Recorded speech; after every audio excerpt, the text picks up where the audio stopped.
എങ്ങനെയുണ്ട് എൻ്റെ music system? Music സിസ്റ്റത്തിന്റെ അടുത്ത് വലിയ പരാജയമാണ്.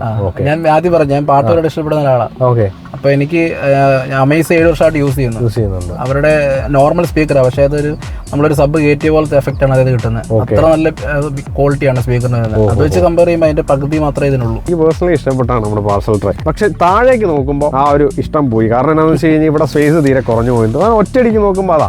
അപ്പൊ മാരുതി കുറച്ചുകൂടെ ബൂട്ട് സ്പേസിന്റെ കാര്യത്തിൽ അല്ലെങ്കിൽ ലഗേജ് സ്പേസിന്റെ കാര്യം കുറച്ചുകൂടെ ശ്രദ്ധിക്കേണ്ടതല്ലായിരുന്നു. ഈ ഒരു കാറ്റഗറി മിക്ക വണ്ടിയും കണ്ടുവരുന്നതായിട്ട് റൂഫ് റെയിൽ. ഓക്കെ. അപ്പോൾ ഒരു പർപ്പസ്ഫുൾ ആയിട്ടുള്ള റൂഫ് റെയിൽ കൂടെ വേണം. കുറച്ചുകൂടെ അട്രാക്ഷൻ സൈഡിൽ നിന്ന് നല്ല ലുക്സ് കിട്ടിയ. ഓക്കെ. റൂഫ് റെയിലാണ് നമുക്ക് മാരുതിക്കാർ ശ്രദ്ധിക്കുക. റൂഫ് റെയിൽ ഇല്ല, റൂഫ് റെയിലും കൂടെ ഇൻക്ലൂഡ് ചെയ്യണം. നല്ലതാണ്. അദ്ദേഹം കുറച്ച് നല്ല എമൗണ്ടിന് കുറച്ച് ഓൾട്രേഷൻസ് ഒക്കെ ചെയ്താണ്. അത് കമ്പനിയിൽ നിന്ന് തന്നെയാണ് ചെയ്തത്. അപ്പോൾ അദ്ദേഹം എന്തൊക്കെയാണോ അദ്ദേഹം തന്നെ പറഞ്ഞു തരും. അപ്പോൾ ഓരോന്നായിട്ട് നമുക്ക് അതൊന്ന് കാണാം.